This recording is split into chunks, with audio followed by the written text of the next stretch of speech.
aí pessoal, tudo bom com vocês? Está começando mais um Overdrive, o seu resumo semanal de notícias da cultura pop aqui da Black Company.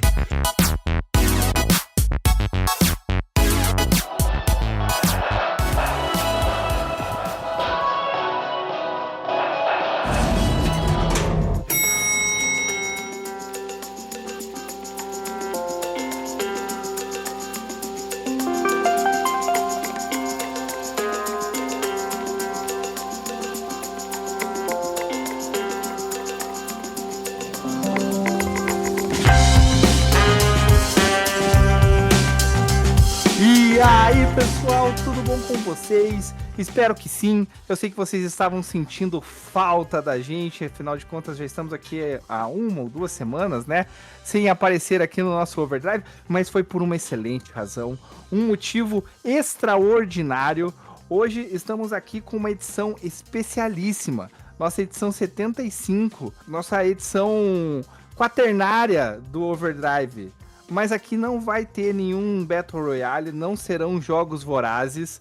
Hoje nós estamos aqui para fazer uma retrospectiva de 2025. Então puxe a sua cadeira, vista o seu traje de gala para nos escutar assim com o maior estilo. Afinal de contas, pessoal, deixa eu contar para vocês. Nós estamos reunindo hoje aqui só a nata do Overdrive.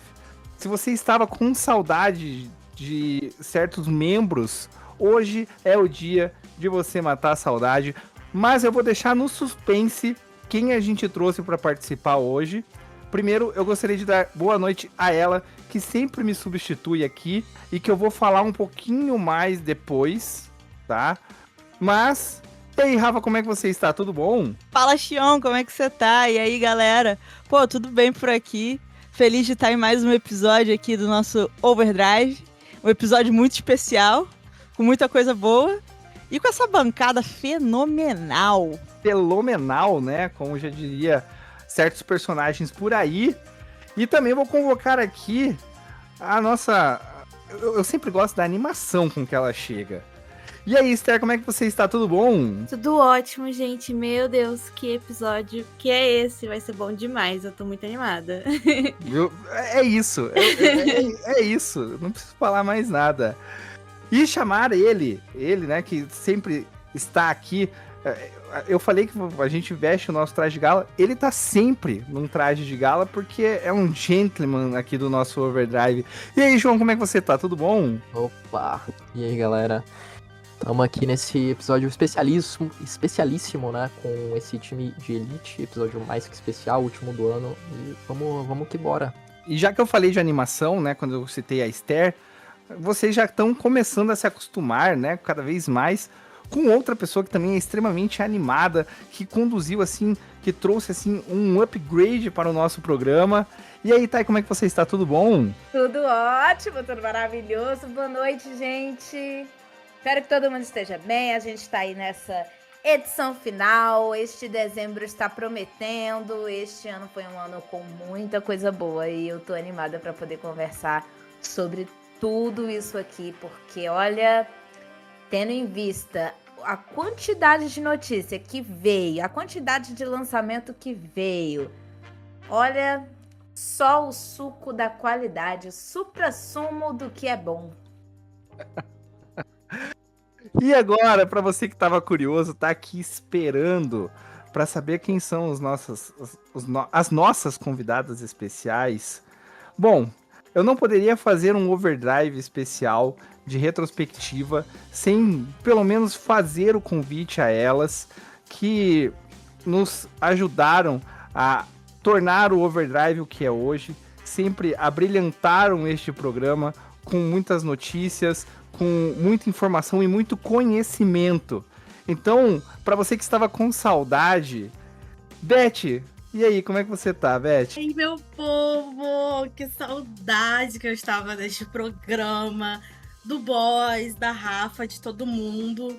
Gente, olha, que felicidade que eu fiquei quando recebi esse convite. Bateu aquela nostalgia, assim, sabe? Aquela saudade de surtar muito aqui com vocês, que vocês estão acostumados já com os meus surtos. E se preparem que hoje teremos muitos, porque as recordações que teremos aqui que eu coloquei em pauta são polêmicas. Olha só, estávamos... Já voltou a polêmica!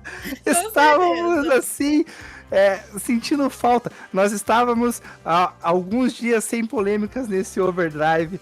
O público já estava sentindo falta. Seja bem-vinda novamente, Beth, a esse especial. E agora, vou chamar a nossa outra convidada.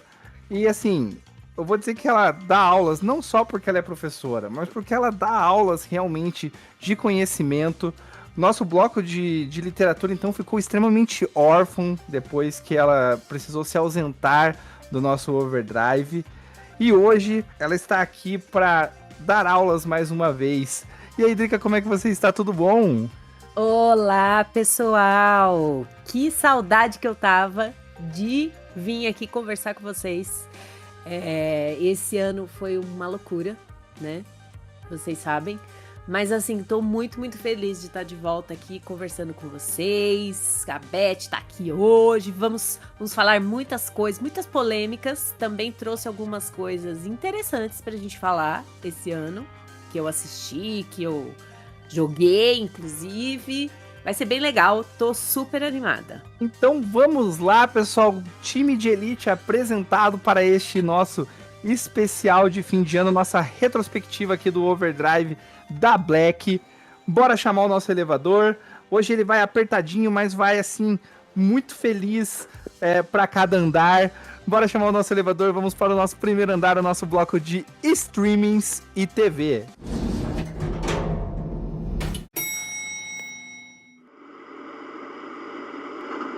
E para começar o nosso bloco de streamings e TV, eu vou chamar a nossa queridíssima Esther, porque assim, ela domina streamings e TV, né, Esther? E ela vai começar falando de uma série, assim, que eu comecei a assistir despretensiosamente. Que palavra difícil de falar, né? Nossa.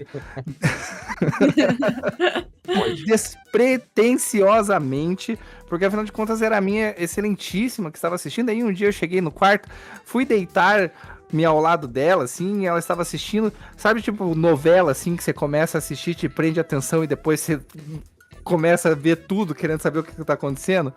É essa série que a Esther vai falar pra nós agora, que é O Verão que Mudou Minha Vida, Esther. Conte pra nós aí, O Verão que Mudou Sua Vida, o que ele mudou na sua vida em 2025? Bem, em 2025 chegou a terceira temporada, né, dessa série, que é tão gostosinha assim de assistir e gerou uma grandíssima repercussão nas redes sociais. Gerou memes, assim, incríveis e disputa entre os fãs sobre o destino amoroso da Belly. Ela é uma série com essa pegada meio teen, que traz um romance, um dramazinho. Nada super construído, mas tudo acompanhando a personagem principal que conhecemos sendo uma adolescente. E assim, é aquela série que ela é gostosinha de ver no fim do dia, quando você tá cansado, você quer ver algo despretensiosamente. E ela falou na facilidade, Chão, pra te humilhar. Você viu só? Não, é que ela tinha que fechar o programa, o último programa de 25, assim como ela chegou no primeiro, né? Porque até hoje, eu nunca mais esqueci que esqueci, é Sabrina Carpenter. Sabrina Carpenter. Mas pra mim vai ser sempre Sofia, tá? Sofia Carpenter. Mas ela tinha, você viu, né, Rafa? Ela tinha que encerrar do mesmo jeito que ela chegou, né? Zoando a minha cara. Mas tudo bem. Esse é o intuito. Faz parte da retrospectiva. Bem, todo mundo achou que a terceira temporada de Verão que Mudou Minha Vida seria a última, mas eles anunciaram um filme, né, pra 2027. Então, estamos ainda aguardando, né? Teve um quase fim, uma quase conclusão, e eu tô bem animada pro filme que vai sair. Bom, eu vou dar os meus 2 centavos de opinião aqui sobre os debates, né, que ocorreram ao longo da última temporada. Eu sou a favor, assim, eu era a favor da Belly não terminar com ninguém, nem com Jeremiah, nem com Conrad, e ser feliz sozinha, porque eu achava os dois uns malas. Cada momento um era mala de um jeito diferente, mas, né, como todo bom romance, ela acabou terminando com o que era pra ser desde o início, né? Mas foi uma série, assim, que realmente eu comecei a assistir por acaso, junto com a minha esposa, e acabou me prendendo, e a gente foi indo, e foi indo, e foi indo, e realmente, como a Esther falou, é uma série assim que você vê, tipo novela mesmo, final de dia, 60, despretensiosamente, né? E vai acompanhando, e ela vai te prendendo, e agora, inclusive, me deixou, assim, extremamente curioso pra ler os livros, né? Porque, afinal de contas, ele é baseado numa trilogia de livros. Sim. Então, estou apenas aguardando que a nossa querida... Inclusive, Drica, me rendi ao Kindle, Ó, agora sim, hein? né? E agora estou com muitos livros na fila agora, mas agora facilitado, né? Porque eu vejo no celular, eu vejo na tela do computador. O A gente... Kindle é maravilhoso, assim, é sensacional. Então estou aguardando a nossa excelentíssima Amazon fazer algumas promoções aí na versão e-book dos livros para colocá-los na minha biblioteca também e lê-los. Mas realmente é uma série assim, teen, mas que acaba te prendendo bastante.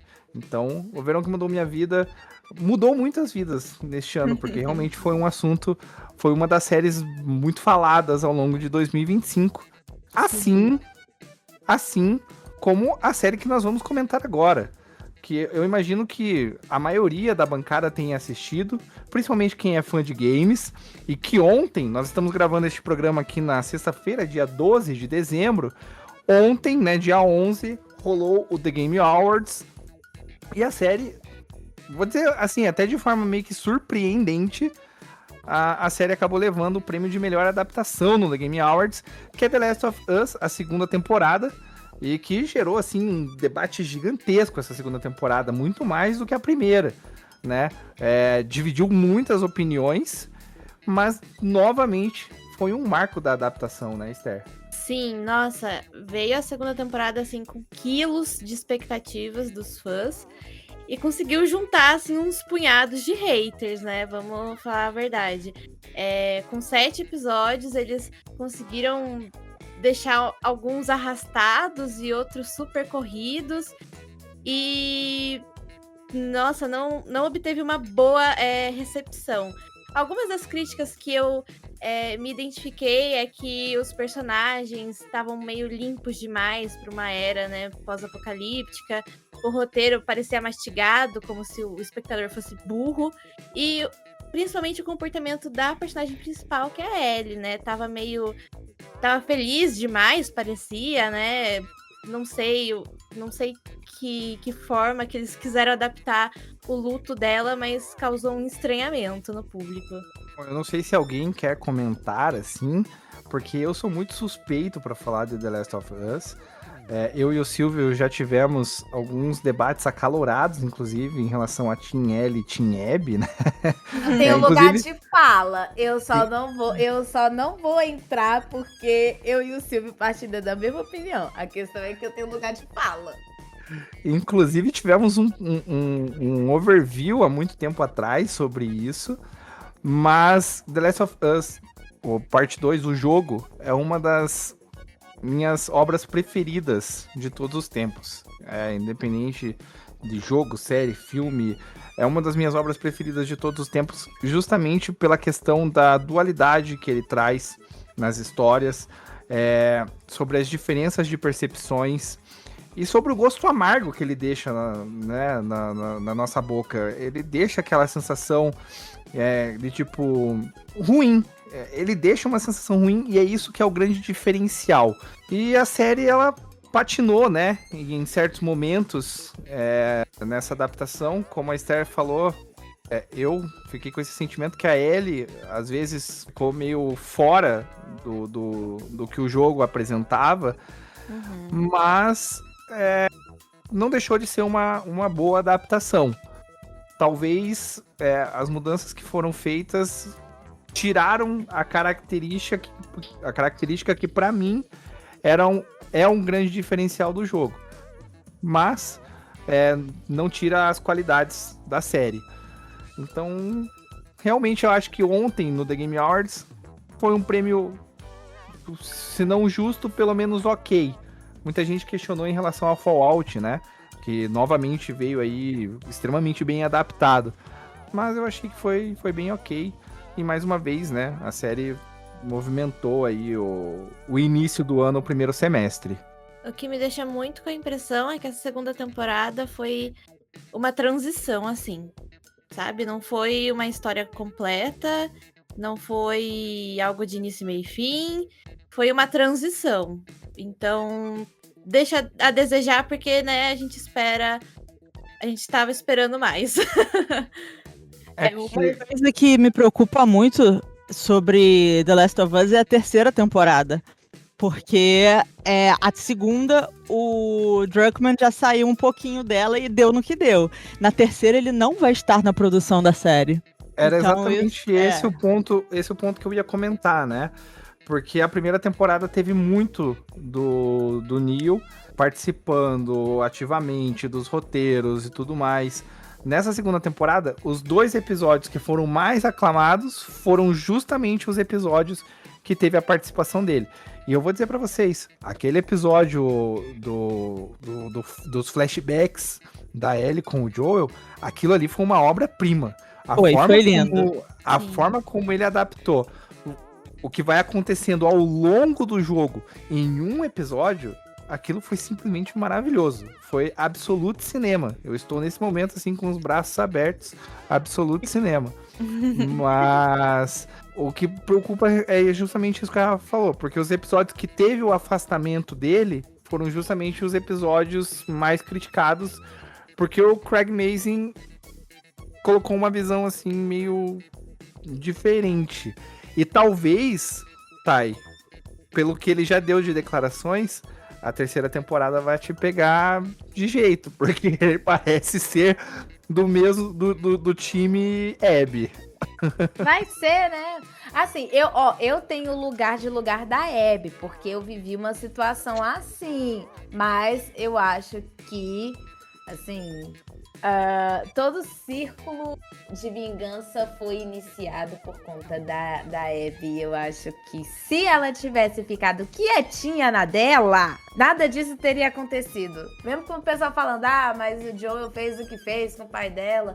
Sim, é porque quando a pessoa é pai, não vai deixar matar um filho, né? E o Joel, ele adota ele como filha. Ela não é a Sarah, lógico que ela não é a Sarah, mas a Ellie apareceu num momento muito oportuno de um luto. E aí, aquela coisa, tipo, poxa, ela tá comigo há muito tempo, eu vi essa menina crescer, e eu sei, a Ellie, ela é chata, ela fica chata, ela é chata mesmo. Ela tá naquele processo de adolescência, de sair da adolescência pra vida adulta, que a gente acha que sabe de tudo e não sabe de nada. Entendeu? A gente acha que tem maturidade pra fazer as coisas e não tem. É tipo o corte errado no cabelo, quando a gente acha que vai permanecer com o mesmo corte de cabelo. Quando alguém fala bem assim, quando o pai fala, é uma fase, você fala, não é uma fase. Aí você fica adulto, você vai olhar e vai falar, era uma fase. Então assim, eu sei que a Ellie, ela é muito chata mesmo. Mas o ciclo de vingança que foi instalado ali, pra mim, foi a Abby que começou. Ela ter nutrido essa vingança, no final das contas, não levou a nada. Não levou a nada nem pra ela e nem pra Ellie. Tanto que, assim, pelo menos o meu ponto de vista no jogo, eu não sei se eles vão retratar isso na série, mas no decorrer do jogo, na medida que a Ellie vai também fazendo a vingança dela, a sensação que eu tenho é que a Abby também... A única pessoa com quem a Abby se importa é o Levi. Ou Levi, né? Eu chamo de Levi, né? Tem gente que chama de Levi. Então, assim, o meu ponto de vista... Ela só se importa com ele. Não se importa com os outros que vão pagar por isso. Mas outras pessoas que estavam ali também queriam se vingar do Joel. Para um cenário pós-apocalíptico, eu acho que não existe essa de... jogo de mata-mata, é sobrevivência. Você não tem aquela coisa de, eu vou fazer alguma coisa premeditada e é isso aqui. Não, tanto que quando ele vai salvar a Ellie no primeiro jogo, Sabe aquele estágio, tipo assim, ele pensou, poxa, eu posso salvar o mundo. Mas aí ele entrou naquela assim, mas poxa, eu peguei ela como minha filha. Um pai não pensaria 2 vezes antes de fazer o que ele fez. Uma mãe não pensaria 2 vezes antes de fazer o que ele fez. É tipo assim, ou ninguém vai brincar de Deus pra sacrificar um em prol de todos. Então a sensação que me passa é essa. Aí por que eu falo que eu tenho este ponto de lugar da Abby? Porque, lógico, meu pai não faleceu assim, tipo, pra salvar, né? Mas o que eu ganharia buscando vingança? Nada. Eu só colocaria em risco as pessoas que eu amo. O que a Abby fez? Colocou em risco uma porrada de gente. E um monte de gente morreu por causa disso. Aí eu acho que assim, poxa, pessoal, não é sobre o que é certo ou o que é errado. É pra mostrar que a vingança não leva a nada. Não leva mesmo não, mas não era pra ter matado o Joel. Eu gosto do Joel. A raiva que eu tenho da Ellie em relação ao Joel é pela forma que ela tratou ele, que me fez olhar assim e pensar, graças a Deus eu não fui uma adolescente desse jeito. Bom, vou sugerir que a gente traga um outro programa para que a gente debata isso novamente, porque eu tenho alguns pontos, mas vamos prosseguir, porque A gente trava no segundo tópico. Esse é louco. Eu devia ter deixado pro final, né? O The Last of Us. Conversas e conversas. Mas Diga lá, João. esse The Game Awards rendeu, tá? Rendeu, a gente vai chegar lá. Diga lá, João. Já passar pro próximo? Você que manda. Vamos Você quer lá, comentar então. alguma coisa? Senão a gente já vai falar de Andor.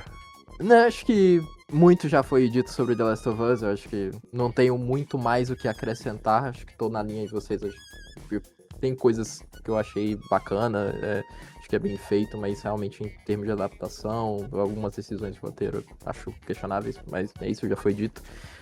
Então a gente pode passar para o que eu vou destacar do ano, que é uma série que eu acho que não recebeu toda a atenção que merece, passou um pouco despercebida, que foi a 2ª e última temporada de Andor, né? Essa produção de Star Wars, que acompanha esse personagem, o Cassian Andor, né? Que aparece pela primeira vez no Rogue One. Só que eu acho que, na verdade, essa não é nenhuma série só sobre o Andor, é sobre a construção e consolidação da rebelião que a gente vê, né, desde os primeiros filmes lá de Star Wars. É uma série que mostra a cadeia de eventos que leva até o primeiro filme, até ali a Rogue One, né, um pouco antes. E pra mim é uma das melhores coisas feitas dentro de Star Wars, em todas as mídias assim, dos últimos anos.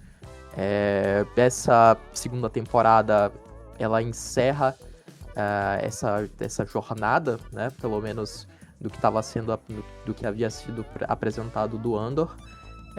E eu acho incrível, assim como a primeira temporada, que já era de muita qualidade, acho que a 2ª temporada ela segue no mesmo nível. E eu gosto muito do que ela faz com direção, gosto muito do que ela faz, da profundidade que ela dá para os personagens, os diferentes núcleos ali que ela mostra. Gosto do como ela é organizada assim, em termos de arcos, né? Tem arcos bem definidos e todos são muito interessantes. E roteiro, atuação, tudo é muito, muito bom em Andor. E fica aí a recomendação pra galera que deixou passar e gosta de Star Wars. Cara, pra mim Andor é imperdível e teve a sua 2ª temporada aí no ano de 2025. Alguém assistiu Andor? Tem algo a acrescentar? Boa pra caramba! Boa, né, Eita, velho? que o final... Nossa, não, o capítulo final eu entrei em êxtase. Eu fiquei... Não, nossa, gente, não. Eu falei assim, pelo amor de Deus. A cena... É porque eu esqueci o nome da parceira dele. Quando a República chega... Quando ela tá... E ela tem que mentir sobre aonde ele tá. Porque senão lascou. Cara, aquela cena ali me deu a cena quando ela tá no... É tipo plantio. Sim, é nos primeiros episódios que você tá falando. Nos primeiros episódios. Sim. Quando bem o cara chega, tipo, E ela tá sozinha. Eu fiquei desesperada. Eu falei, não, eles não vão querer meter uma dessa aqui, não. Ai, mas me deu um alívio quando ela bateu no cara. Nossa, mas me deu um alívio. E eu bem assim, Cássia, chega logo, pelo amor de Deus. Cássia, chega, pelo amor de Deus. Eu já tava assim, faz sinal de luz. Eu tava bem assim, esse povo é porque esse povo não conhece o poder de um SOS. Eita, esse povo não sabe escrever um SOS aqui, ó, no meio dos milhos. Era só isso, Cássia ia ver.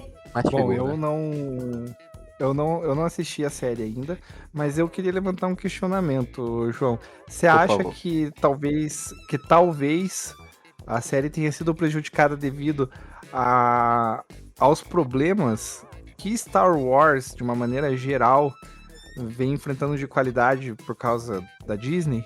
Cara, acho que com certeza, porque muita gente pegou ranço de Star Wars, né? Principalmente essa fase pós-Disney, né? Que a galera, putz, é tanta coisa ruim, eu não gostei da última trilogia, teve as séries de baixa qualidade que saíram, né? E acho que existe essa resistência das pessoas ter que se convencer, assim, muito pra ver, de fato. Então, com certeza, a galera tem que dar esse passo a mais pra, vou dar o braço a torcer aqui e ver o que é. E acho que sim, ela foi prejudicada nesse processo. Olha, preciso comentar, porque é capaz de eu ser uma das pessoas mais vivas atualmente, uma das maiores haters de Star Wars. Gente, eu juro, eu tentei assistir 5 vezes. E, tipo assim, eu não consegui, eu durmo. E, tipo assim, pra eu dormir assistindo alguma coisa, o negócio tem que ser muito do chato. Então, assim, me desculpem. Mas eu juro que eu tentei. Gente, eu tentei 5 vezes assistir o primeiro filme, mas não foi, não deu, não rolou. O primeiro qual? O primeiro episódio 1 ou... Não, o primeiro filme é lá de 1900 e bolinha, entendeu? Ok. Eu fui lá no começo, É outro ritmo. porque eu realmente não sei nada desse universo, ia ficar perdida total no rolê. Falei, vou assistir tudo. Mas eu sei que tem uma certa ligação, mas também não é direto, não é totalmente. Eu assisti o... Ai, gente, eu esqueci o nome. O do Baby Yoda. Como é que é o nome da série do Baby Yoda? Mandaloriano. Isso, Mandaloriano. E o outro lá da menina, que ela Ai, caramba. Soca?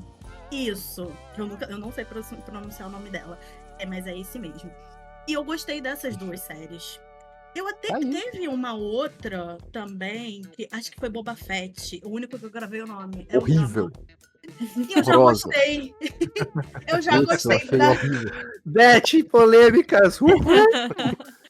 Mas eu acho que eu dois exatamente episódios bons dessa gostei série. por eu não conhecer nada da história, entendeu? Por eu ser uma pessoa totalmente crua nesse universo. É o que acontece em muitas séries que são adaptações, muitas produções que são adaptações e são baseadas em coisas muito antigas, assim, né? Então eu acho que foi por isso. Não é minha preferida, claro, é o Mandaloriano, porque afinal sou cadelinha de Daddy Pedro. Todo mundo aqui já tá cansado de saber, né? Eu vou te mostrar o meu bolo de aniversário. Ai, me mostre, por favor. Então, assim, eu gostei muito das 2 séries, né? E Boba Fett também, né? Ficou em terceiro lugar ali, mas eu gostei também. Então, assim, gente, eu acho que, claro, pode ser muito por questão desse desgaste da Disney, né? Afinal, a Disney e a Marvel estão acabando com basicamente tudo, né? Estão ferrando tudo. Eu acho que é muito também de, tipo, são certas coisas, assim, que já estão, tipo, deixa quieto. Deixa mais um tempo quieto. Aí o povo tá querendo reviver coisas que são muito atuais, sabe? E não faz sentido. É igual, gente, vou sair total fora do nosso roteiro agora, mas qual a necessidade de uma nova série de Harry Potter? Tipo, sim! Não tem nem 20 anos, entendeu? Tem 20 anos, eu não sei, mas assim, é tudo muito recente. A geração que cresceu, que somos nós, eu e não sei o pessoal aqui, eu acredito que aqui sejamos eu, Rafa, Drica e Xion. Os outros meninos, as outras meninas e o João, eu não sei a idade de vocês. Quase 30. Tô batendo nos 30 aí, tô... Ah, então tá na nossa geração mesmo. É. Então, assim, cara, a gente tá aqui ainda, a gente tá com tudo fresco na memória. Sim, Aqui vou concordo. fazer outra coisa, cara. Deixa quieto. Desnecessário, totalmente. Esperar se passar mais uma geração. Espera a gente morrer, espera a geração anos 90 morrer, e aí vocês Exatamente. Mas você sabe, gente, o motivo de tá fazendo outra é porque a transfóbica quer tirar a imagem da série dela lá dos atores que odeiam ela. Todo Sim. mundo sabe. Faz tem sentido. esse porém também, né? Faz total sentido. Pesei o Switch clima, foi dela. mal. Eu vou- Mas- Com aquele silêncio, cri.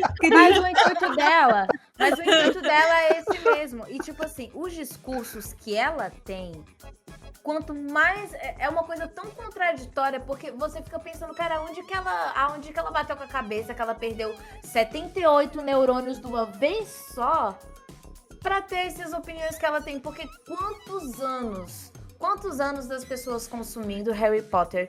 Quantos anos das pessoas lendo os livros ali? Cara, o livro dela foi um acolhimento gigante pra muita gente, inclusive pra pessoas que se assumiram Esse é um por conta do livro. Aí ela vai lá e caga tudo, cara. Não. Eu falo assim, minha filha, vai capinar um lote. Tá, e você pegou num ponto, eu tava até num debate há poucas semanas, realmente nós saímos totalmente do roteiro, mas é isso, esse programa é pra isso mesmo. Coitado do editor. Não, já deixei ele avisado quando a gente teve essa ideia maluca. Mas tá, e você pegou num ponto que eu tava justamente debatendo com um pessoal esses dias, que pega justamente nesse ponto. Harry Potter, a obra. Eu sei que às vezes é meio difícil a gente desvincular a obra, né, do criador. Mas Harry Potter, a obra, é justamente isso que você comentou. Eu conheço muitas, mas muitas pessoas que só tiveram coragem de ser o que são ou tomar um posicionamento sobre determinados assuntos por causa da obra Harry Potter. Também eu não entendo, não sei se a intenção da autora quando escreveu a obra era dar esse espaço, essa voz, mas acabou gerando isso, né? E também não sei se era a intenção dela, não sei em que momento ela se perdeu, né, no que ela escrevia ou no que ela pensava. Mas assim, eu falava justamente isso pro pessoal. Não adianta a obra já tá ali e ela deu muita força para muitas pessoas. Então a gente tem que usar a obra justamente contra a criadora hoje, pelo que ela fala, entendeu? Então eu hoje vejo Harry Potter dessa forma. Ela foi uma obra que deu voz, deu espaço e deu coragem para muita gente, né? Então eu ainda sou muito da parte que tipo acredita que então vamos usar esta força justamente para rebater o que é falado oposto disso, né? Agora em questão à série, a gente vai ficar na dúvida, né? Qual vai ser a pegada dessa série agora, porque eu vou confessar, não busquei saber o quanto de envolvimento a J.K. tem nessa produção. Mas vamos ver como é que eles vão conduzir, né? Mas eu acredito que não vão conseguir fugir muito porque o livro em si traz essas questões, né? Agora sobre a Beth e a polêmica Star Wars. Beth, eu durante muito tempo tive o mesmo pensamento que você, porque eu fazia a mesma coisa que você. Eu queria assistir os filmes na ordem de lançamento dos filmes. Claro, você vai perder ali a questão do plot twist, que na verdade hoje em dia já não é plot twist pra ninguém, porque todo mundo sabe que o Darth Vader é pai do Luke Skywalker. Nunca tinha visto. Né? Spoiler! Meu Deus, dei um spoiler aqui.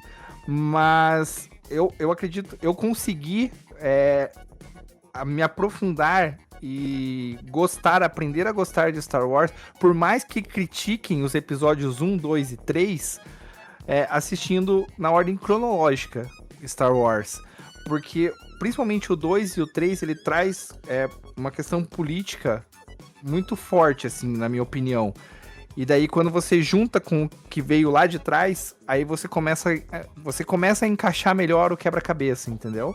Então, fica... Talvez o 1 ainda te dê sono. Principalmente assim, porque tem um personagem que é muito querido, assim, muito especial, bobinho, né? que é o Jar Jar Binks, assim. Ele é um amor de personagem, você vai amar ele, assim, no primeiro filme.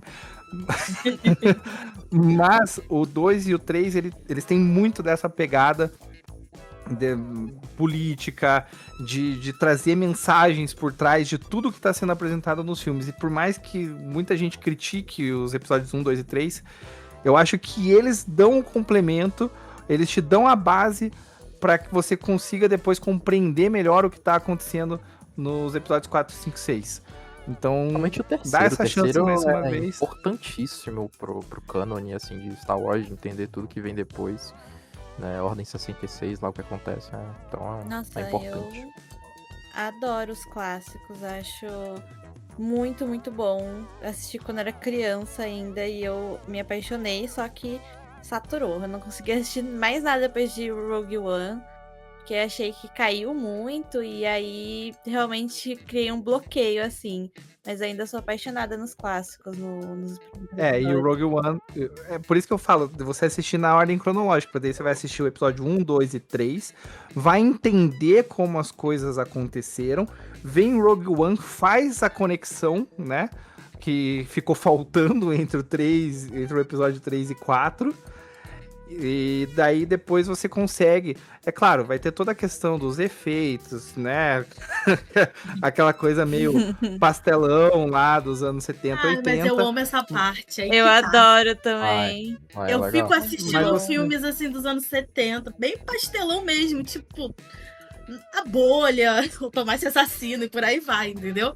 Então, assim, eu vou tentar nessa questão da ordem cronológica, que eu estava assistindo na ordem de lançamento, mas vou tentar essa parte da ordem cronológica. pra ver Porque se você vai. já. Porque se você pega na hora de lançamento, o episódio 4 você já vai começar ali, tipo, com a Leia, tipo, pegando R2D2, mandando uma mensagem. O que tá acontecendo nesse universo, meu Deus do céu? Então, quando você pega a ordem cronológica, você consegue ter um entendimento melhor dos fatos, e daí talvez ele te prenda melhor. Porque aconteceu comigo a mesma coisa. Eu tentei assistir nas ordens de lançamento e não me prendeu. Quando eu resolvi assistir na ordem cronológica, aí eu fiquei tipo, caraca, olha o tanto de mensagem que tem por trás desses filmes. Eu vou explicar o motivo. Quer saber qual é o motivo? Eu tenho a teoria perfeita. O motivo é porque a segunda trilogia é tão ruim, mas tão ruim, que quando você assiste na ordem de lançamento, você assiste uma trilogia perfeita, fantástica, e aí depois vem uma trilogia tão bosta que você não consegue. Entendeu? Por isso que você tem que ir na ordem cronológica, porque aí vai melhorando com o tempo. Caraca. O João quase infartando aqui. Tadinho. Não, mas tá tudo bem. Obi-Wan se remexendo nesse momento. Total. A Rafa só pesando acima. Mas assim, Darth a Maul. verdade é. Rafa tá aqui pra hoje. Começa mal pelo que você quer, velho. E vai. Não se apega muito, não. Ah, eu vou começar por aqui. O que você tiver vontade de ver, você vai ver. E é isso aí. Uma hora você. Nossa, pega. eu não vou nem perguntar o que a Rafa acha, então, da trilogia da Rey, então, melhor eu deixar quieto. Bora seguir o programa aqui. É uma trilogia. Eu gosto. Bom, a gente começou falando aqui de muitas séries do início, né, do primeiro semestre de 2025, mas agora no segundo semestre também tivemos muitas obras que movimentaram o mercado da cultura pop, inclusive obras brasileiras, né? E pra quem gosta, né, a Beth está aqui hoje, pra quem gosta de True Crime, por exemplo, vamos citar uma brasileira, né? Não é bem true crime, não é bem sobre os crimes, né? Mas é sobre os executores, essa série que nós vamos citar. Mas antes de chegar nela, vamos falar de uma que está movimentando o final de ano. Inclusive, antes da gente iniciar a gravação desse programa, a gente já quase iniciou um podcast aqui, né? Sobre essa série. Inclusive, já estamos aqui com várias ideias para falar sobre ela, que é Stranger Things. Esther, eu vou te deixar fazer a introdução, né, sobre Stranger Things, mas eu tenho certeza, assim, que muitas pessoas vão querer falar, principalmente a Thay. Bom, deixa eu fazer então a introduçãozinha. Então, gente, Stranger Things voltou, né, nesse finalzinho de ano, assim. E depois de 3 anos da 4ª temporada, e pra mim voltou com tudo, assim, com novos personagens, a continuação da trama, a ambientação impecável, com humor, com drama, suspense e aquela boa dose de nostalgia que, tipo, não precisa nem ser dos anos 80 pra sentir nostalgia. E até agora foram liberados os 4 episódios, né? Com o segundo volume previsto pro dia 25/12. E o episódio final no dia 31 desse mesmo mês. E aí, galera, que teorias malucas vocês estão pensando? Muitas teorias. Eita! Eu entrei, assim, num hiperfoco, né? Quando eu assisti, eu entrei no hiperfoco e fiquei 5 dias assistindo só filmes de... filmes não, vídeos de teorias no YouTube e no TikTok. Caramba. Já tenho as minhas teorias também. Eu acho que talvez muita gente que tá no TikTok falando, talvez esteja acertando nas teorias. Não sei. Olha, eu acho que, assim, eu tenho as minhas teorias pautadas primeiro pelo D&D, né, pelo jogo em si, o que cada personagem ali o que a classe de cada um deles. A galera tá especulando muito a teoria do 20, né, por conta do Ed, quando ele... Nós falamos do Ed quando ele estava vivo, que ele fez a rolagem ali e a Erika conseguiu tirar um 20 natural. Sim. Só que eu tenho pra mim as seguintes... Por que eu acho que aí eu vou estar jogando que eu acho que o Will vai de arrasta? Porque o Will no dado ele é um crítico. E aí, pra quem joga e tudo, sabe que um não vence. Pra vencer o Vecna de fato precisa de um 20. Mas por mais que ele tenha ali o olho e a mão de Vecna, ele não vai deixar de ser um. Então ele pode ser um sacrifício ali e tudo. Eu sei que os personagens... Eu tenho que me preparar psicologicamente para os personagens que eu sei que vão partir. Esses aí é uma coisa muito dolorosa. Eu acho que o Dustin vai... Primeiro por uma questão dele querer vingar, né? Ele tem aquela sede de vingança do Ed ali, de não aceitar a morte do Ed, de querer vingar o Ed matando o Vecna. E eu acho que nisso daí a morte dele vai ser uma morte que vai impactar muito. Tem gente que acha que vai ser o Lucas por conta da cena do trailer, né? Do Lucas com a Max no colo, mas não sei. Eu acho que ainda assim não vai acontecer. Inclusive, eu acho que a Max vai acordar ali. Entendeu? Acho que a Max vai dar o alô ao mundo ali.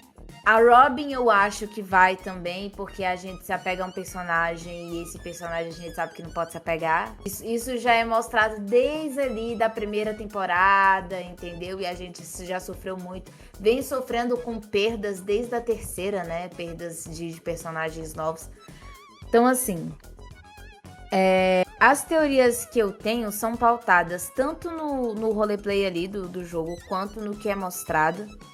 Mas do que é mostrado é só depressão, entendeu? A Netflix tá odiando muita gente. Eu não sei o que aconteceu. Eu inclusive, me padeço. Eu ofereço ajudar a pagar um psicólogo aí, porque querer lançar esse último capítulo no ano novo é sacanagem. Ninguém vai conseguir terminar isso a tempo. Então acho que vai todo mundo deixar pra assistir só depois. Já que eles falaram que vai ser mais de 2 horas de episódio. Então é impossível terminar em 2025. E eu acho que depois que Stranger Things acabar, das duas uma, ou vão começar a trazer mais conteúdos voltados para o universo de RPG, ou ninguém vai se atrever a mexer num vespeiro de trazer uma série sobre RPG novamente. Mas Stranger Things abriu um leque, eles abriram uma porta, eles criaram uma produção. Eu acho que de longe é a melhor produção da Netflix. Eles conseguiram entrar num terreno que dificilmente outra plataforma e afins vai conseguir fazer algo tão bom quanto. Verdade. Pode vir a série que for, a produção que for. Stranger Things chegou num patamar que dificilmente alguma outra plataforma vai conseguir bater de frente. A bicha é apaixonada, né? Mas eu faço questão de dizer que Stranger Things não é a melhor série da Netflix, tá? Não é a melhor produção nem de longe. Tem coisa muito melhor. Apoio É, total. Sangue nos olhos. afrontosa.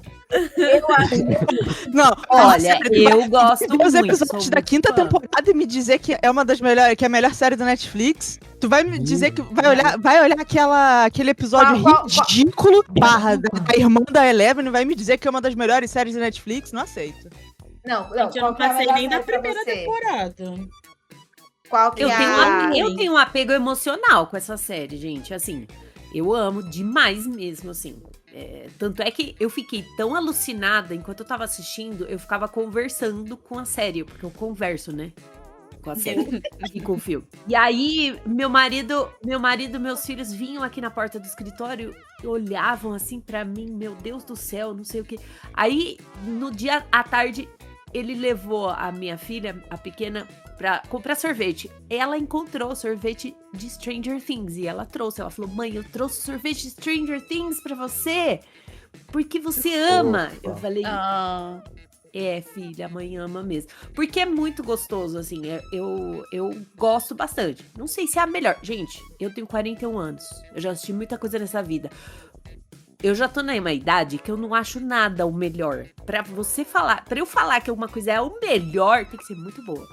É desse jeito. Eu tenho lugar de fala também, eu adoro essa série, gente. Eu tenho lugar de A fala de única- dizer que não é a melhor.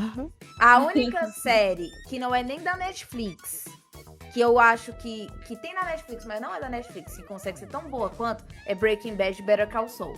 E Better Call Saul, assim, eu ainda digo que é melhor do que Breaking Bad. Agora, de produção da Netflix, de uma pessoa que, tipo, eu não consigo achar uma produção da Netflix melhor do que Stranger Things. Hunting of Hill House.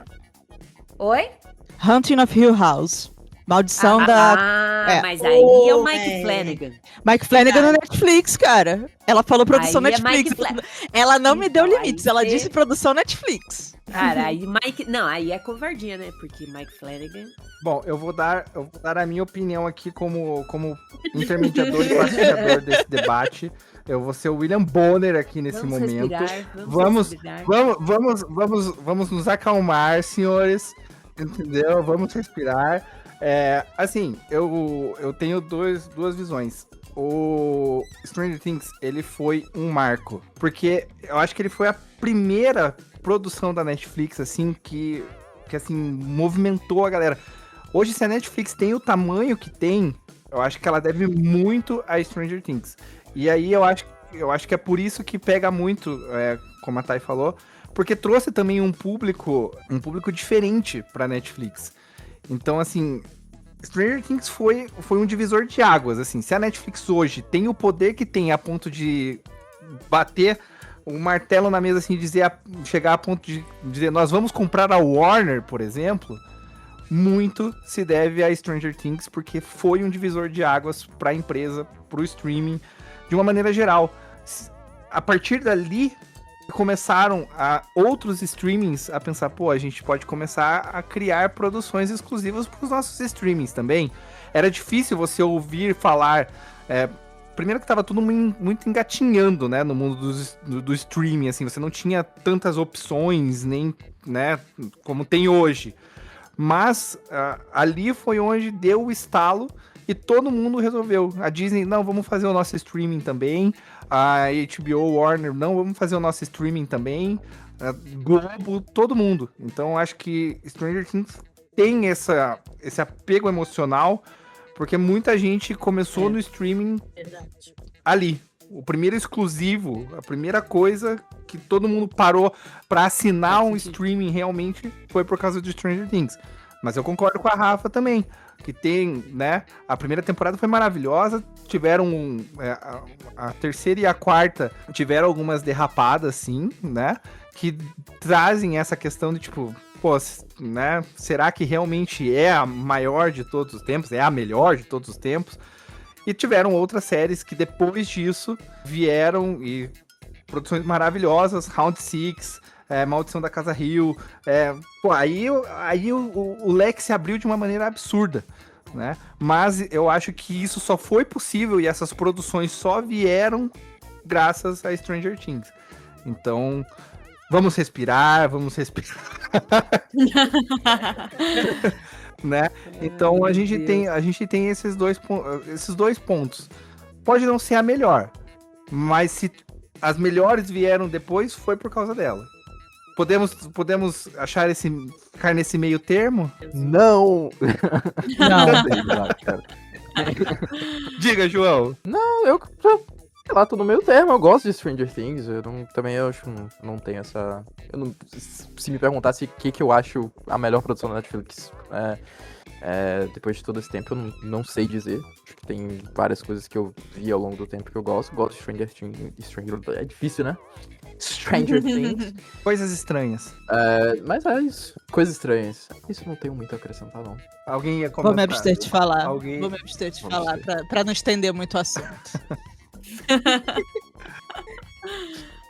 Bom, eu vou aproveitar o gancho, então, já que a gente tá falando sobre séries exclusivas, que a Netflix, Stranger Things e tudo mais abriu as portas, né, para que essas produções chegassem, eu vou falar de uma, assim, que eu estou impactado, uma série, uma franquia, filmes, afinal de contas, nós vamos falar de Stephen King, né, e Stephen King, ele já tem, o nome dele já diz, ele é rei, ele é o rei do terror, né, e agora a HBO, a Max, trouxeram pra nós It, Bem-vindos a Derry, e que eu acho que trouxe, assim, uma profundidade pro personagem, um negócio tão absurdo, que eu tô achando, assim, maravilhoso.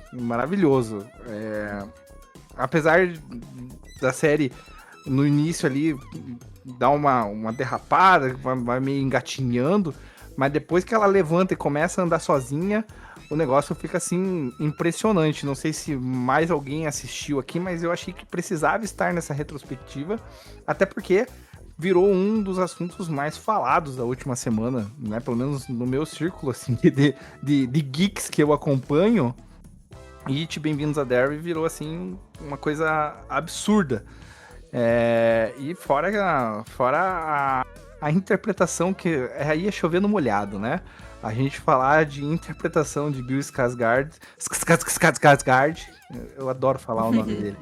É um troço, assim, surreal, o quanto esse cara entrega como Pennywise. Parece que o personagem... A família inteira, né?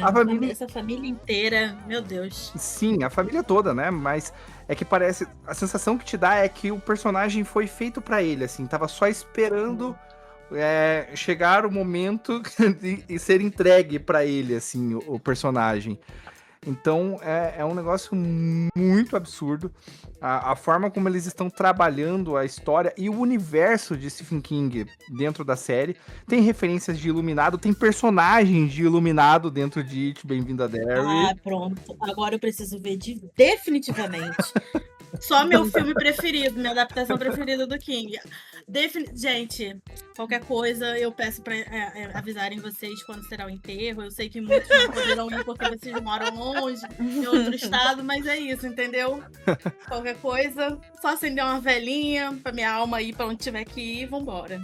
Então, O painel de Derry na Comic Con tava absurdo. A fila estava gigantesca, tava pior do que fila de lotérica em horário de pico, onde todos os idosos decidem e pelo horário que você tem que pagar a conta, aí congestiona a fila vai atravessar lá do outro lado. Era esta fila para poder entrar em Derry. Não bastando isso, você tinha que agendar, ou seja, o servidor caindo mais do que o site do Gov. eu como um funcionário de um escritório de contabilidade, adorei a referência, tá? Mas eu vou dizer pra você que eu estava extremamente curioso pra saber o que tinha dentro daquela casa de It, Bem-vindos a Derry na CCXP, porque a maioria do pessoal que tava postando lá de fora. Eu falei, eu quero saber se tem um Pennywise dentro dessa casa. Tem, e ele pulava nas pessoas. Ele pulava. Misericórdia, Sim, tinha. E pra você, Socorro, Deus. que chegou aqui do segundo semestre pra frente no nosso Overdrive, Por que a Beth está falando isso? Porque a Beth, ela tem um pequeno probleminha, assim, né? Porque ela tem fobia de palhaços, entendeu? Eu tenho fobia de palhaços, mas não chega no nível que a Beth tem, assim, ela não consegue. Gente, eu tenho Eu horror tenho do Patati e Patatá. Eu já desmaiei por causa do Patati e Patatá. No meio da rua, vocês não têm noção. Então, Imagina o It. O It, não, eu não sei o nome dele, mas lá, o palhaço do It lá. Acabou, Elizabeth, entendeu? Eu vou de arrasta muito rápido.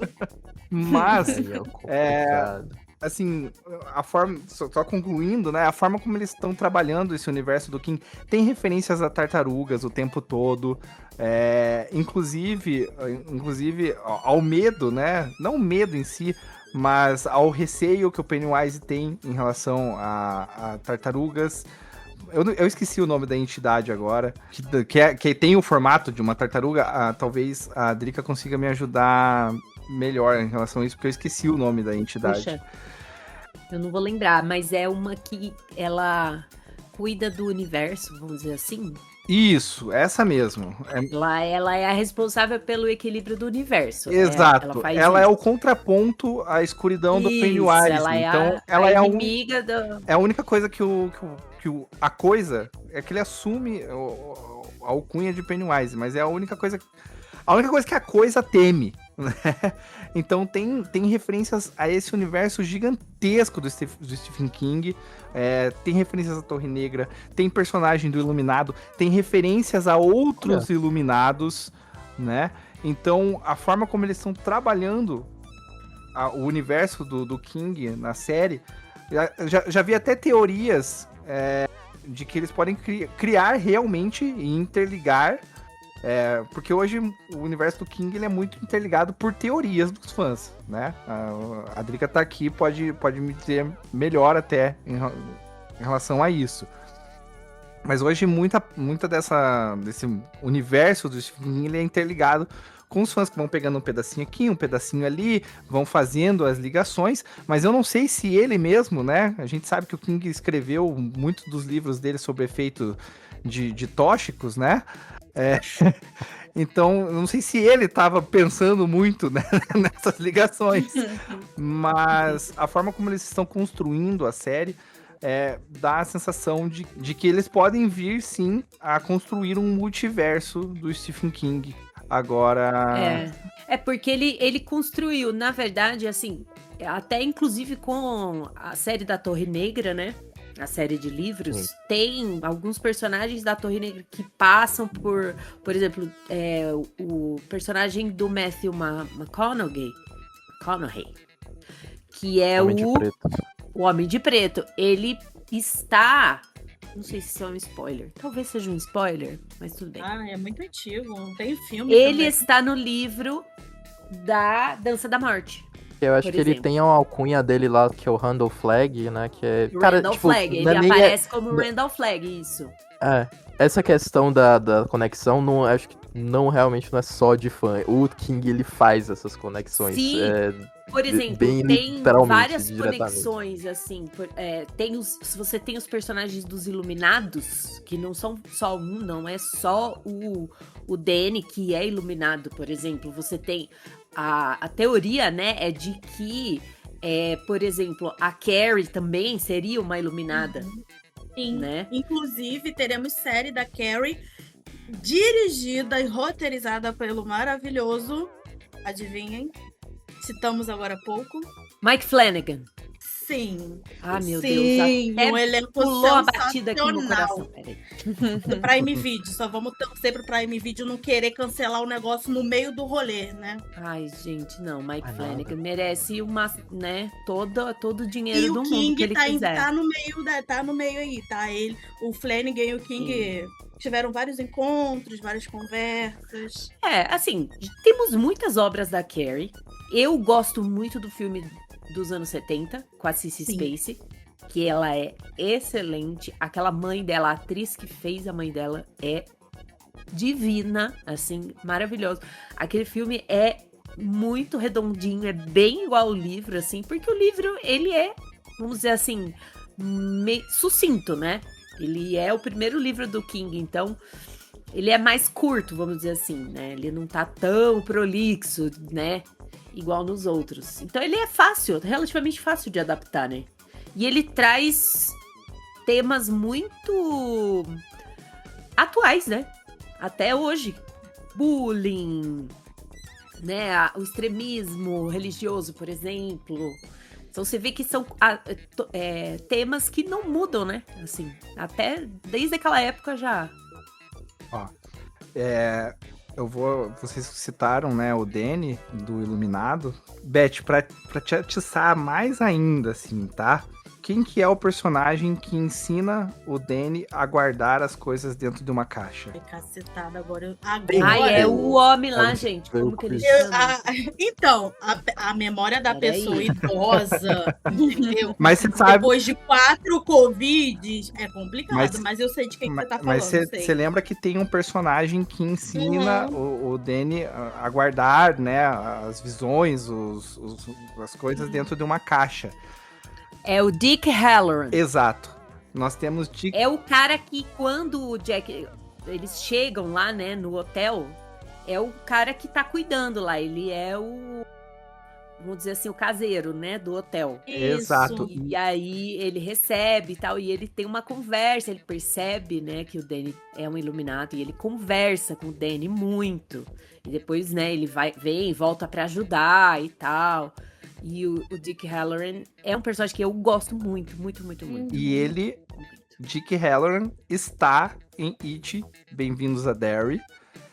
Ai, caramba. A avó dele, ele conta que a avó dele, ele tá no exército, né? Inclusive tem uma citação em relação a isso em um dos livros do King, que ele serviu, né, ao exército. Então ele está servindo ao exército. E ele conta na série que quem ensinou ele a guardar as coisas dentro da caixa foi a avó dele. E o It vem e abre a caixa em um dos episódios. Que lasqueira, hein? Coitado. Oh, gente. Pra você, assim, ficar instigada. Acho que eu vou terminar essa gravação e já vou assistir, assim, só o primeiro episódio, né? Vai que... Cara, vocês acreditam que eu não assisti ainda? Nada, eu não assisti nada. Minha vida está caos. Eu não assisti nenhum episódio. Então, assim, tem muitas, muitas referências. Inclusive, até mesmo referências, né, não diretas, mas easter eggs, né? Que você vai pensar e falar, caramba, isso daí me lembra Carrie.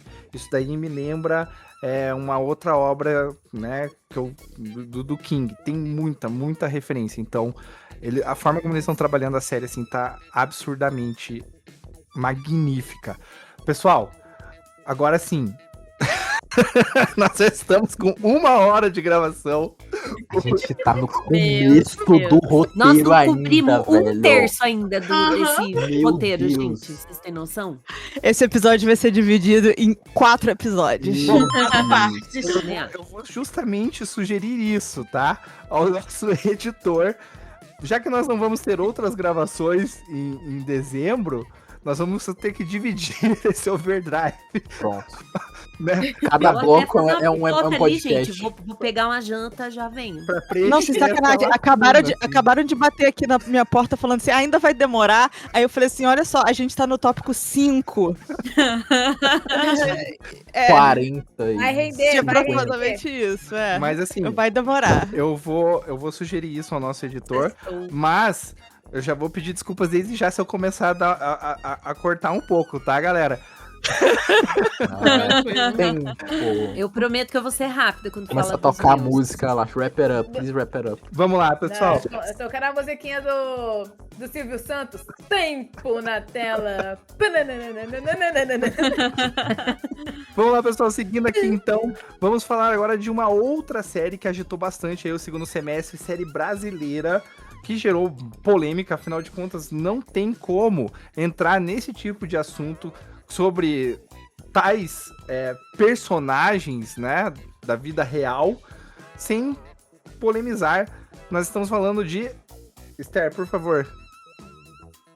Tremembé, gente. Porque ela também já me corrigiu num programa porque eu falei Tremembé. Tremembé, assim, série do Prime, brasileira, com Mariana Rui Barbosa. e que retrata o dia a dia, né? Na prisão mais famosa do Brasil, onde estão os criminosos mais famosos, né? Inclusive, dá um destaque muito grande para Suzane von Richthofen, mas também mostra outros, né? E que agitou bastante aí o segundo semestre, né, Esther? Sim, a gente até teve uma breve discussãozinha, né, em um Overdrive, sobre essa série. E assim, a série conta com 5 episódios, onde a gente acompanha Suzane von Richthofen, os irmãos Cravinhos, Elise Matsunaga, o casal Nardoni, entre outros personagens que vão aparecendo. O lançamento ele foi bem recepcionado pelo público. A atuação da Marina Rui Barbosa foi muito bem recepcionada. Eu gostei bastante da atuação dela. Acho que ela trouxe uns trejeitos que distanciaram bastante ela dela mesma. Então eu fiquei bem surpresa com isso. É claro que levantou aquele questionamento de: será que não estamos romantizando essas pessoas? Até onde é legal ir, até onde não é. E ficou esse questionamento no ar. O que vocês acham, galera? Bom, Olha, eu comentei, né, no dia que a gente falou sobre a série, que eu fiquei com essa sensação um pouco de romantização, né, dos criminosos. Mas foi uma sensação minha, assim. Muita gente, como a Esther falou, gostou, elogiou e tudo mais. Não sei se era a intenção dos produtores e tudo mais, mas eles humanizaram bastante, assim, os personagens, né? Beth, pode com comentar. certeza. Eu também senti tive essa percepção, né, quando eu assisti. O Xion, o pessoal da antiga sabe que eu sou a louca do True Crime, né? E então eu realmente sempre assisto basicamente quase tudo, né? E eu realmente fiquei muito com essa sensação. Mas de certa forma eu também enxerguei o lado da produção, porque não tinha como eles externarem a vida deles, né? A vivência deles dentro do presídio, dentro de Tremembé, a história deles, como era eles tentando viver ali, né? De certa forma, sobreviver, né? E a partir disso tentar condicional, tentar saidinha e etc, sem mostrar também esse lado. Então não tinha como fazer um sem o outro, é um conjunto, né? Claro que ficou tudo meio romantizado demais, e digo romantizado no geral mesmo, né? Porque quiseram pegar muito para esse lado, eles são pessoas, eles também amam, eles também sofrem, eles também choram, que não sei o que, continuam sendo humanos.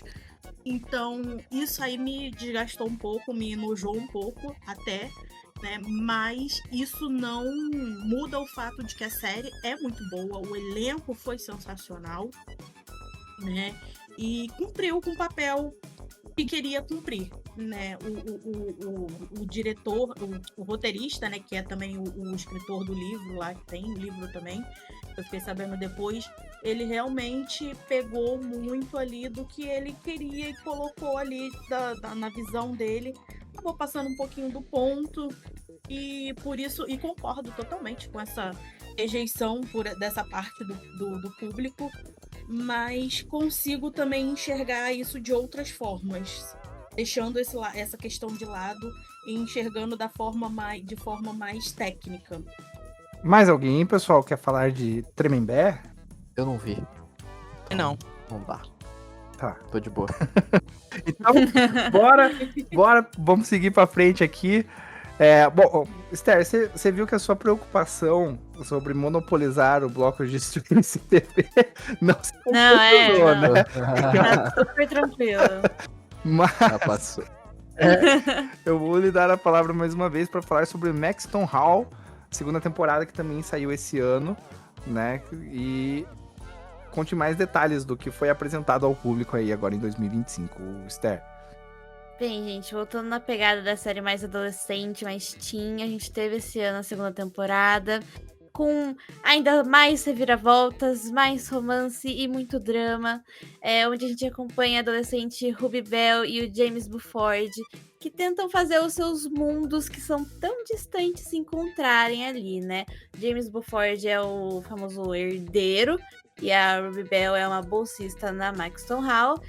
E, assim, tem muito drama familiar, né? No quesito de eles serem socialmente diferentes, né? Muito distantes um do outro, mas que acabam se apaixonando. A série já tá com a 3ª temporada confirmada e alcançou, né, essa 2ª temporada, os tops da Prime Video de mais assistidos. E é muito legal ver uma série adolescente que não é americana, eu acho que é muito, muito interessante. Ela é da onde? Ela é alemã, se não me engano. Olha, eu confesso que É holandesa, eu acho, né? Holandesa? Alemã? eu não Eu me acho que lembro. se não me engano, acho que foi filmada na Holanda. Eu achei estranho porque eles estavam falando outra língua que não o inglês e fui pesquisar. Eu acho que é holandesa. É alemã. O idioma aqui no Google tá dizendo que é alemão. É uma série de televisão alemã. A série... Enfim. Enfim. Não é americana, série- é isso. Eu acho que foi o que me fez gostar da série, apesar de ser romance, ser aquela coisa bem água com açúcar, que eu realmente Sim. não assisto. Mas eu fui assistir por curiosidade, tava todo mundo falando tão bem, eu falei, vou assistir, né? Aí, assim, fui de mente aberta, porque eu geralmente não vou de mente aberta para esse tipo de produção. Mas fui de mente aberta e gostei. E eu não tive tempo ainda de assistir a 2ª temporada, o que me deixou muito triste. Mas eu estou louca pra, a partir do dia 20, que é quando onde eu trabalho entra de recesso, eu vou literalmente hibernar assistindo tudo que tá atrasado. E ela vai ser uma das primeiras. E eu gostei bastante. O elenco me surpreendeu. Um elenco muito novo, um pessoal bem novo, mas realmente muito bom. O que é raridade, né? Afinal, o pessoal norte-americano tá deixando muito a desejar. Só joguei e saí correndo. Sim, eu adoro, assim, esses romancezinhos água com açúcar, eu respiro eles. Então, Maxton Hall foi uma descoberta que eu gostei muito de ter feito, porque é uma série que me lembra muito aos filmes mais dos anos 2000, 2010, né? Que tem aqueles Enemy to Lovers, que voltou à moda, né? Mas ele me lembra bem esse período, e eu gosto muito dos filmes dessa época, que não faz tanto Eu tempo. achei uma vibe bem Gossip Girl, É, e aquela pegada assim, sabe?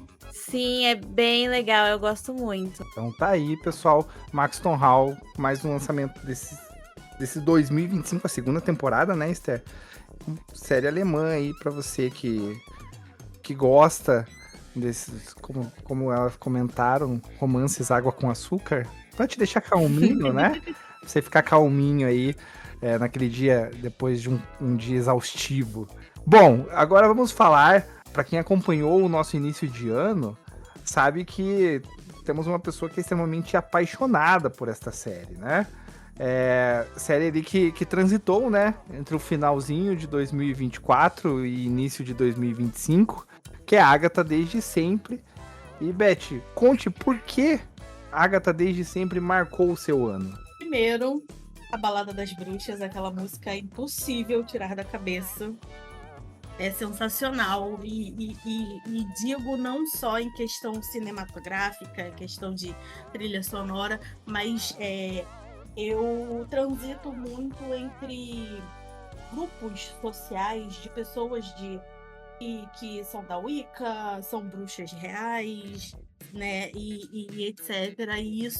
E foi um debate em comum, né, que nós tivemos. A gente conversou, eu conversei muito com pessoas dessas doutrinas, dessas áreas, e elas realmente se sentiram muito bem representadas, se sentiram muito felizes com o que Agatha Desde Sempre trouxe, né? Apresentou sobre a bruxaria no geral, o que foi a Balada das Bruxas. Afinal, é algo que não convence, encanta e te deixa, te dá uma emoção diferente, não só pelo fato de ser algo cinematográfico, né, uma produção mas de ser algo que tem muito do real ali, sabe? A roteirista, a diretora e os diretores tiveram muito desse cuidado, desse carinho com tudo isso, e digo isso como palavras de pessoas que são realmente pessoal da Wicca, pessoal que se considera que são bruxas reais, né, que seguem essas doutrinas e passam palavras delas que conversaram comigo. Então eu fiquei muito feliz com isso. E fora que, gente, o elenco, tudo foi perfeito em Agatha, né? Foi tudo maravilhoso. Eu lembro da gente, né, nos episódios, eu e Rafa principalmente, a gente sempre surtando com os episódios. Sim. Né? Toda semana a gente falava. O chão já não aguentava mais da gente falando de Agatha desde sempre. Ele tava, acaba logo, pelo amor de Deus, acaba. Que ele não aguentava mais. Mas foi sensacional. Foi uma das produções assim mais marcantes desse ano, sem dúvidas. Bacana. Agatha desde sempre, então, que foi uma produção aí Disney Plus, né? A gente falou mal da Marvel, mas nem só de coisas ruins a gente vive aqui, né? Em relação à Marvel. Inclusive na parte... Quando a gente chegar, se um dia a gente chegar no bloco de cinema, aí... Parece um sonho distante. Aí nós falaremos, né, de uma produção da Marvel que promete ser, né, um novo divisor de águas para a produtora. Mas vamos seguir aqui. Eu mudei um pouquinho a ordem do nosso roteiro, porque a gente ia falar de um cancelamento aqui agora, mas vamos deixar, né, cancelamentos para a última parte do nosso bloco, ok, Beth? Tudo bem. E agora eu vou chamar a Rafa aqui para falar de End of an Era. Rafa, por um acaso, você colocou essa série aqui como uma indireta pra mim, pra eu chorar, assim, tipo... Já vou dar uma indireta pra ele, o fim de uma era, né? É isso, então. Não, eu nunca faria isso com você, Xion. É porque eu não estava disponível para gravar o programa que rolou logo após o lançamento do CD novo da Taylor Swift. Então eu tive que colocar Taylor Swift em todas as categorias possíveis. Não, eu olhei aqui e eu falei, não, justo a Rafa tinha que colocar uma série, né? O fim de uma era. Não, bacana, assim, eu fiquei tipo, não, tudo bem, eu peguei o recado. Vamos lá, Rafa. Não foi uma mensagem. Fale pra nós do The End of an Era. Então, eu sei que era retrospectiva e que era pra gente falar de tudo que aconteceu ao longo do ano, e essa série lançou hoje, no dia que a gente tá gravando esse episódio, mas é porque era Taylor Swift, então eu precisava dizer, porque mesmo sem eu ter assistido, eu já sei que vai marcar o ano. Esses poucos dias que a gente tem de 2025 ainda, entendeu? Na verdade, já está marcando, Rafa. Eu já não está. sei se você viu, né, antes de entrar na gravação, um pequeno trecho do documentário, sério, não sei. É uma série documental, E tava rolando no Instagram, tava todo mundo. Gente, o negócio acabou de lançar, tipo, não tinha 10 minutos. E o pessoal falando, né, vídeos rolando da série, que todo mundo super feliz, porque a Taylor deu pra todos os participantes. Sim, eu vi. Eu vou deixar então você comentar sobre, eu fiquei chocada. Ela deu um bônus para os dançarinos, para os músicos, para todo mundo que participou, um bônus que foi tão grande, mas tão grande que aparentemente ela blipou o número. Tá? $545 mil. Teve dançarino dela passando mal, usando bombinha de asma, porque eles não estavam acreditando em quanto dinheiro ela estava dando para eles. O motorista do caminhão, dos equipamentos dela, também ganhou esse valor e ele ficou desesperado. Tadinho, o bichinho quase caiu duro. Eu não consegui ainda assistir esse episódio, eu só assisti o primeiro, mas no segundo episódio tem uma fala dela que ela diz que se a turnê está ganhando mais do que o esperado, os funcionários dela também têm que ganhar mais do que o esperado. Entendeu? Então, Taylor Swift inventou o comunismo, galera.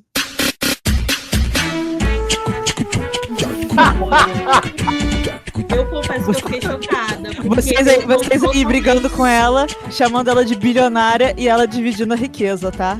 É por isso que eu financio Camarada ela. Taylor Swift. Vou mandar meu mano. pix pra ela, então. Eu não gosto da Taylor, Camarada Taylor tá? Swift dê a ordem. mas eu fiquei muito surpresa com essa novidade, com isso aí. E muito feliz pelos funcionários, né? Afinal, é uma categoria de pessoas, de trabalhadores que é tão desvalorizada, né, na indústria da música. Eu queria ser Sempre CLT com a Taylor Swift assinando minha carteira, não vou nem mentir. Até Nossa, eu. o que ela deve estar recebendo de currículo agora Com PLR desse, né? Meu amigo. Bom, então. O único autógrafo da Taylor Swift que eu quero é na minha carteira de trabalho. Então tá aí, pessoal. The End of an Era. Chegando aí agora no finalzinho, no apagar das luzes de 2025. Mas trazendo todo o brilho, né? De Taylor Swift. E agora também o brilho dos seus dólares, né? Sendo compartilhados. Olha só. Bom, vamos seguindo aqui, pessoal. Vou tentar dar uma acelerada. Mas nem tanto. Porque agora vamos passar a palavra para ela. Drica, vem aqui ao centro do nosso microfone, do nosso overdrive, porque você tem uma sequência de séries aqui para falar, né? Que saíram agora em 2025, começando por Rainha verdade, Charlotte. Não são séries de 2025, são séries que eu assisti em 2025, mas que eu gostei muito, achei bem interessante. Primeira delas, Rainha Charlotte, eu assisti no comecinho do ano. E assim, eu amei. É simplesmente incrível. E detalhe, assim, eu gosto muito de Bridgerton, mas eu gostei mais de Rainha Charlotte. Ah, sim. É Maravilhosa, né, muito amiga? fofa, gente. É Perfeita. simplesmente incrível, perfeita. A história dos dois, assim, a gente sabe que alguns detalhes foram mudados, né? Detalhes históricos. Mas, assim, é muito legal você ficar imaginando se de repente não era verdade, né? O que aconteceu e tal, e o amor que eles tinham, assim, a gente sabe que o Rei George, ele realmente tinha problemas, tal, a gente não se sabe historicamente exatamente qual eram os problemas, né, até porque naquela época não existia esse tipo de diagnóstico, né, mas eles ficaram juntos até o fim, realmente, assim, tiveram muitos filhos, e assim, dizem que realmente eles se amavam muito mesmo, né. Mas um detalhe histórico é que ela morre antes dele. Na série, no finalzinho, ele morre, né? Mas na história, ela morre antes dele. Entendeu? É que acho que eles estenderam a vida dela. Eles estenderam na série justamente pra ela casar com, acho que a data ali, o ano em que se passa a série dos Bridgertons, né? Porque, se não me engano, ela morre um pouquinho antes. Eu dei uma pesquisada, assim, eu acho. Mas, assim, realmente... E é muito legal, eu não sei se vocês... É que eu gosto muito de história, né, gente? Mas, no final, o filho dela vem, ele e a esposa falam, né? Estamos grávidos, né? A Nora tava grávida, tal, papapá. Essa bebê que nasceu é a Rainha Vitória, né? Cara, a minha maior tristeza nessa série é a história do Brinsley. O romance que ele foi impedido de ter. Inclusive, está rolando um burburinho que senhorinha Netflix vai fazer uma série sobre ele, mais um spin-off de Bridgerton, contando a história dele e dessa paixão que ele não pôde viver, né? Desse rapaz aí que eu esqueci qual é o nome dele. Mas enfim, estou muito curiosa, quero muito, porque criei altas teorias, entendeu? Chorei horrores, porque eu achei muito absurdo triste. eles não poderem ficar juntos, né? E é isso, só quero. Nossa, mas era muito lindo. Farmer George, ele chamava ele de Farmer George. Ai, que lindo. Essa série é muito bonitinha. Tem o drama, tem o romance. É muito bom, é muito bom. Quando eu assisti, eu fiquei muito feliz. Sim, os atores também são excelentes, né? Excelentes. E, assim, o casting, incrível, porque se parece Perfeito. muito com os outros atores também. Principalmente a Charlotte. É verdade, parece mesmo. Ela é bem parecida com a atriz que faz mais velha, né? Sim, conseguiram achar uma atriz semelhante e que é muito boa atuando. Eles arrasaram. Bacana, então, Rainha Charlotte, que, né, várias ligações. Esther, classificação de Rainha Charlotte, água com açúcar? Não, Eu é um pouquinho mais fortezinho, eu acho. Eu adorei essa classificação, agora vou colocar aqui no... É que tem um drama mais intenso, né, em Rainha Aham. Charlotte. Então não é um água com açúcar, ele é um pouquinho mais potente. Já virou um chá, então. É, virou um chá. Beleza. Um chá inglês. Chá inglês, Com perfeito. leite. Isso. Bom, vamos seguindo aqui. Drica, fale pra nós então sobre Mentes Extraordinárias e por que marcou o seu 2025. Cara, essa série ele lançou agora a segunda temporada. Eu não sei se vocês já viram. Tem no Prime Video. Eu assisti no Prime Video. E é uma série médica, mas é uma série muito diferente. Porque a gente acompanha um neurologista, né? E ele é neurodivergente. Porque ele tem aquele transtorno que não reconhece rostos. Então ele vê tudo embaçado, o rosto das pessoas. Então é legal porque mostra a linha de raciocínio dele, as técnicas que ele usa para reconhecer as pessoas que convivem com ele, assim. E ele trata os pacientes com uma humanidade, assim. Quem faz é aquele ator que fazia Heroes, lembra? Ele é muito bom Zachary nesse. Quinto, tô vendo aqui. Isso, Zachary Quinto. Ele é muito bom. Ele é maravilhoso. Esse ator é incrível, assim. Essa série, gente, é maravilhosa. Eu amo séries médicas, assim, mas ela é diferente, porque ela é mais... acompanha mais a parte emocional. E são só pacientes que têm problemas neurológicos. Então, é muito interessante. Me lembrou muito a dinâmica de House.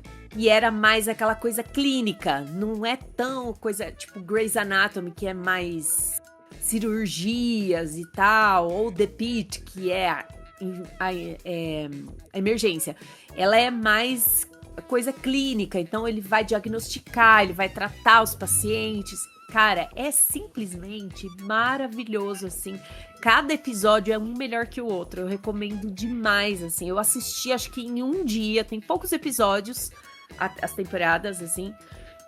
E é maravilhoso. Eu recomendo demais, assim, que vocês assistam. Porque a segunda temporada tá muito boa também. É perfeita. É uma das melhores que eu já assisti, assim, de séries médicas, sabe? Bom, e já que você falou, então, né, de séries médicas, e você inclusive já citou a outra que está aqui na nossa lista, inclusive essa, né, fazendo referência aqui ao nosso Big Boss, Silvio, né, que tem um carinho também por esta outra série que é The Pitt, né, Drica?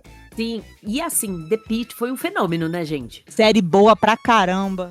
Demais, assim, porque trouxe de volta o Noah Wyle, né? A série é dele, ele idealizou essa série, né? E assim, cara, que série sensacional. Tem plano sequência, tem pandemia de Covid, né? Que são as memórias dele e tal, durante a pandemia. Cara, e se passa, e é bem nessa coisa do 24 horas, lembra do 24 horas? Que era só um dia, se passa só num plantão. Então, foram as 12 horas mais alucinantes, assim, eu acho, que das séries, porque é sensacional, gente, assim. Não sei, eu gosto muito do Noah Wyle. Eu assistia ER quando eu era criança, Plantão Médico. Então, assim... pra mim era uma série da vida, eu crescia vendo Plantão Médico, assim, então é sensacional. Os atores, eu acho que casou tudo muito perfeito, assim. Ai, gente, eu trabalho em hospital, eu não aguento mais ver série de hospital. Eu não consigo ver nenhuma. Mas você sabe que eu vi muitos médicos falando que é a série mais realista sobre como é a dinâmica, né? E como que é o trabalho dentro de uma emergência. Não, é que é sempre super focado em médicos, né? Então, tipo assim, pra gente que trabalha em outras áreas, a gente fica pensativo sobre como sempre são os médicos os protagonistas. É um trabalho muito merecido, tipo, de protagonismo e tudo mais, mas eu acharia muito legal uma série que abordasse outros setores dos hospitais, sabe? Seria muito legal. Eu assistiria. Seria interessante. Mas eu achei que The Pitt, ele dá bastante destaque para enfermeiros também. Ah, bacana. Eu não conheço, então... Ninguém mais assistiu The Pitt? Eu assisti, acho ela uma ótima série. Tô muito empolgada pra segunda temporada, que vem aí logo em janeiro. Que vai seguir o mesmo ritmo, né, da primeira. Vai ser um único plantão deles. E dessa vez vai ser num atentado em 4 de julho, né, que é a independência dos Estados Unidos. Tô bem animada pra essa série. Caos E- puro, assim, vai ser muito legal. É. E vale lembrar também que a atriz que fazia a médica Collins, ela não vai voltar pra essa temporada. Então o último episódio dela foi tipo no meio da primeira temporada. Bem louco. É verdade, né? Ela saiu. É. É mesmo. E daí, então, pra gente encerrar esse nosso bloco de Pelo amor de Deus, 2 horas falando sobre série. filmes e TV, Drica, vale tudo? Cara, eu pus Vale Tudo aqui, não porque foi a melhor novela, porque foi muito ruim, mas foi um acontecimento brasileiro, entendeu? Vale Tudo. Eu não sei, eu não acompanhei, tá? Eu assisti, tipo, a última semana só, porque tava muito hype. Eu assisti a novela, tipo, pelo TikTok, porque do que o povo comentava. Mas, assim, foi um acontecimento, assim, né? Porque a novela era ruim e muita gente reclamava. Realmente a novela diz que foi bem, né? A autora tragou, né? A novela, né? Mas é aquela coisa do quem matou Odete Reutemann, né? Então, cara, eu tenho uma dúvida real. Hypou de verdade? Virou um fenômeno esse finalzinho da novela? Cara, sim, Ou no foi só. TikTok. Ou foi, não foi só o meme, não? Pelo meme? Eu acho que foi muito mais pelo meme do que pela novela, porque a novela era muito ruim.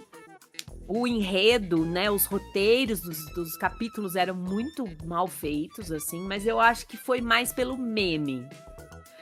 Mas é o acontecimento. Porque, assim, eu lembro da primeira versão, né, eu era criança, e, assim, aquela coisa do quem matou Odete Reutemann, ficou meses o pessoal falando quem matou, né, e pra quem não sabe, na primeira versão, quem mata é a Leila, né? Que era a personagem da Carolina Dickman agora.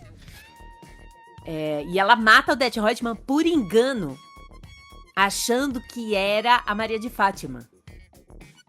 Então, agora eles tiveram que mudar tudo, né? Mudaram, fizeram diferente. Não ficou bom. Achei que ficou bem... Péssimo. Tudo nessa péssimo. versão ficou horrível. Mas, assim, eu não tô assistindo a novela nova, que diz que tá sensacional. Diz que é muito boa, né? A Grazi, que tá arrasando como Arminda. vilã e tal. Diz que tá muito boa a novela, mas eu não tô assistindo. Mas, assim, Vale Tudo é mais... Eu acho que foi mais o acontecimento memístico da internet BR, entendeu? A Débora dominou tudo, né? Ela, Sim, porque, As gente, era a pessoas melhor, né? Era a melhor. né? A única coisa que salvou e prestou da novela, porque a Manuela lá acabou com tudo. A novela foi que nem a personagem da Raquel mesmo, né? Que era da Nossa. Thaís Araújo. Que super tem um destaque. É a protagonista da novela, vamos dizer assim, né? Exatamente. Foi uma... Nossa. Que tristeza. Uma novela que foi incrível dos anos 80, né? Se eu não me engano. Ou foi- já Sim, era 90? anos 80. Final dos anos 80. Então, e transformaram nessa coisa bizarra que fizeram, infelizmente. Eu não acompanhei a novela, mas eu acompanhei os memes, eu acho que foi muito mais pelos memes mesmo. É que, na verdade, o meme foi... que já existe, né? Desde a da versão original, que é quem matou o Odette Roitman. Então acho que desde que foi anunciado esse remake, digamos assim, da novela, né? O meme já tava ali sendo plantado. E quando chegou o momento crucial, eu vi gente abrindo bolão. Sim. Teve bolão. Amigos meus participaram, inclusive. Fiquei chocada. A minha teoria era de que teria sido o filho, Leonardo, que tava na cadeira de roda, que na verdade ele tava fingindo. Eu acho que seria um final muito legal se ela tivesse feito isso. Ficou horroroso aquele final, gente. Então eu acho que foi muito assim, dessa parte do meme mesmo, né? Essa questão do... que já vinha, né, do anterior, do quem matou o Odette Roitman, quando chegou o momento crucial, aí realmente... ganhou, assim, ares, né, dantescos, daí todo mundo, quem matou? Então, mas o meme já tava lá, eu só tava esperando o momento de explodir, né, e realmente eu vi muitas críticas, né, em relação à versão, mas realmente movimentou, foi muito bem lembrado, Drica, porque realmente durante 1 semana, 2 semanas aí, não se falava em outra coisa a não ser quem matou o Odette Roitman.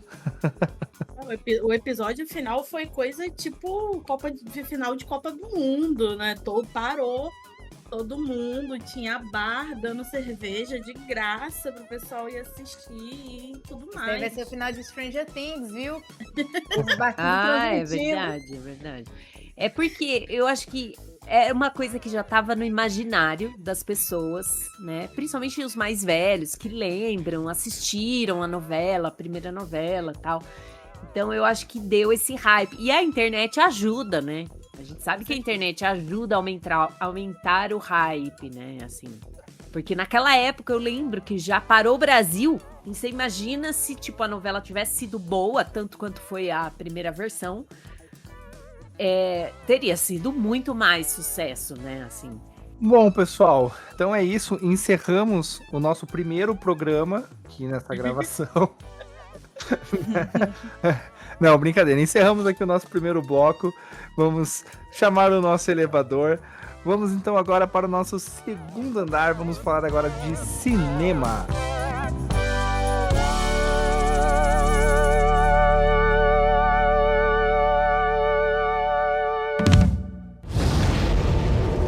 Senhoras, senhores e mortos-vivos de todo o Brasil, este podcast foi editado por Seu Inácio.